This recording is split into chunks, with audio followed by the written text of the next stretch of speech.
Social media پر وزیراعظم عمران خان کی 1.5 دہائی پرانی ایک ویڈیو وائرل ہو رہی ہے جس میں وہ ایک بھارتی ٹی وی چینل کو انٹرویو دیتے دکھائی دے رہے ہیں۔ مزید آگے بڑھنے سے پہلے اگر آپ نے ہمارا چینل سبسکرائب نہیں کیا تو ضرور سبسکرائب کریں۔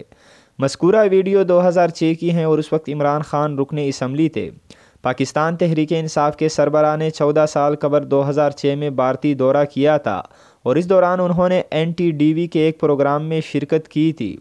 مذکورہ پروگرام میں عمران خان نے سیاست اور پاک بھارت تعلقات پر بات کرنے سمیت دونوں ممالک کے تعلقات، کرکٹ اور شوبز پر بھی بات کی تھی۔ پروگرام کے دوران میزبان نے ان سے سوال کیا کہ کیا کبھی انہیں بالی ووڈ فلم میں کام کرنے کی پیشکش ہوئی ہے، جس پر عمران خان نے پہلے تو مسکرائے اور پھر جواب دیا کہ عین ممکن ہے کہ ان کی بات پر لوگوں کو یقین نہ آئے، لیکن انہیں ایک معروف اداکار نے اپنی فلم میں کام کرنے کی پیشکش کی تھی۔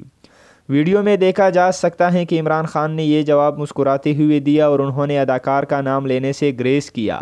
تاہم میزبان نے انہیں اداکار کا نام بتانے پر اصرار کیا۔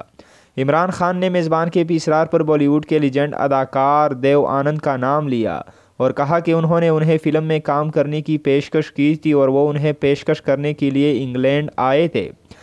عمران خان ماضی کو یاد کرتے ہوئے بتایا کہ تاہم انہوں نے دیو آنند کی پیشکش ٹھکرا دی کیونکہ انہیں لگتا تھا کہ وہ اداکاری نہیں کر سکتے۔ عمران خان نے بالی ووڈ فلم میں کام کرنے کی پیشکش ٹھکرانے پر وضاحت کرتے ہوئے کہا